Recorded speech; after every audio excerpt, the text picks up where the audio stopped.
it's Tim from BounceSIN. I'm here at the Live at Leeds Festival, and with me today I've got the guys from the Pigeon Detectives. How are you doing? Hi, afternoon, good, thanks. Yeah? How was your performance today? Enjoy it? Yeah, it was really good. It's always good coming back to Leeds. I think there were turning people away at the end, which is unfortunate. I think it's all like 8,000 tickets for the whole weekend, and they could fit 2,500 in the academy, and there was unfortunately quite a few thousand people trying to get in. So there was a massive queue outside. Yeah, which is a shame, but you know, we had a great gig, great crowd bouncing about, enjoying it. You won the football last year, didn't you? Yeah. At Live at Leeds. I didn't. I wasn't there. You weren't there? Well, are you going to do it again this year? You won the football. Yeah. Are you going to do it again this year? No, we've retired as champions. Yeah. Leave on the winning streak. No, it's God's honest truth. We're actually currently on tour, and Live at Leeds is right in the middle of our tour, so we didn't have a chance to do it. We were in Glasgow last night. We're in Nottingham tomorrow, so it's sort of we didn't have a chance. I think it might have been yesterday the tournament, or so we didn't have a chance to do it. So we just had to hand the trophy back and say, look, we're still undefeated, but we'll give you the trophy back. You know. I want to ask the question that's clearly on everyone's lips. Who did you meet at sea? That's a good question. I met Odysseus when he were like trying to find his way back to Ithaca on his voyage. Yeah. Poseidon pointed him out to me. Went, oh, that's Odysseus over there. When I randomly at sea as well. Fantastic answer. That is a brilliant answer. Yeah, it's a fact. That's why we named the album. Which one of your albums do you deem as your kind of biggest achievement, or that means the most to you? The one we enjoyed making the most is definitely the third one, because we did that in New York.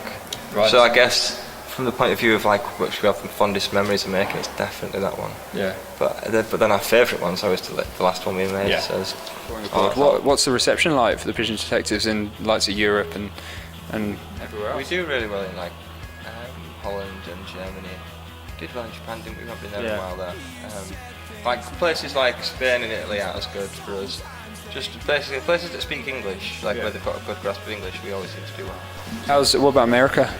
We've toured America a couple of times, but it's a big old nut to crack, and it's difficult. We got to a point where on the east and west coast we were doing all right, but you have to fill the blanks in the middle, and they were a bit harder. And we ended up basically the crux of it spending a lot of money trying to do it, and it would just, you sometimes have to not necessarily cut your losses, but you have to think about it. One thing I've always wanted is, like, we've had like a platinum disc and stuff in the UK, but we've never had a disc from a different territory.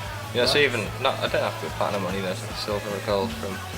I remember we saw the Kaisers with when we first got to know the Kaisers. Greece, they had like a silver disc from Greece. We're only 15,000 sales, but only 15,000 sales. But it's just like. But to them that was nothing, was it? But they sold like 3 million albums or something. So, you know, for them 15, they're not going to but. Yeah. Where are your awards hanging? Where do you keep them? Do you keep them all together? The funny thing is, I'm not actually really interested in them. Like, I want one just for the sake, because I've never had one from a different country, but I give them all to my mum. I don't really care. Like, I don't need to remind myself myself to 1,000 records. Yeah. My answer's the exact opposite. I love it. Yeah. I've live for it. I've got where I have all my vinyls, from my vinyl player and stuff. I have a load of vinyls like sort of like up against the wall. I have one of my gold ones stood amongst like Bowie and all sorts of stuff like that. Then I've got 3 of them hung up in my top of my stairs, where it's like leads to the bathroom and stuff. And so every day I'm reminded how successful I am. How great you are, and how great your life is. If I'm having a poor day, or I get a phone call, or I got stopped by the police last night, which annoyed me. How come? Actually, really, I did a really nice thing. I let our guitar tech who drives the van for us, I let him have an early night. I said, look, I'll drive the van. Jumped in van, didn't turn front headlights on, literally pulled out of a street and police pulled me. I were in van 30 seconds and got pulled, got a 30 quid fine, which is a bit annoying. But so doing a nice thing. So that were annoying, I was a bit depressed about that. But what I did is I rung my wife, said, here, take a picture of them platinum discs on wall and send them to me. And then I got a picture through and I went, that's amazing. And I rapid Larry. Yeah. So what's the thing or things that you have to have on tour, and without it you turn into a stereotypical rock star and smash it up? For me, it's a bottle of Gin, yeah. I had that episode this afternoon. Yeah. The first few actually. I've sacked a few people, and then they changed my mind halfway through. They just ignore me. Because You're sacked. It were always alcohol related. Yeah. Well, that were in Sweden, and they wouldn't get me another bottle of vodka, so I just started throwing glasses at the wall, and then sacked everyone. And then I got a bottle of vodka. Yeah. And then next day I went, you remember you sacked me? Like, no. We're a bit drunk, come on. Well, yeah. What's the strangest rumour that you've ever heard about yourselves? Or the band? Sorts of rubbish on there. Yeah. I've heard Is that, yeah, well, yeah, I'm saying. yeah, we've had stuff about being sexist and all sorts of crap, which is really ridiculous. Cause I heard, no, we had the best. We had a wet t-shirt competition on stage. oh yeah, apparently. yeah. Like, Apparently Did that spark the whole sexism? yeah, they did. Because that happened. Well, I can only assume, because it didn't happen, but what I can only assume did happen is that we got loads of girls on stage and had a wet t-shirt competition. Just like we stopped playing songs. Hang on, we're just going to stop playing songs for 10 minutes. Right, you, and you come on stage. Yeah, and then chuck a bucket of water. Bear in mind, the stage is full of electricity. So yeah. I mean, it's really sensible to have a wet t-shirt competition on stage. Pretty so that were ridiculous. You can decide for yourself if that really happened. Yeah. Finally, if you could pick any song written by anyone in the world to be yours, what would it be? You can have two different ones. Mine would be A Day in the Life, that would be honest.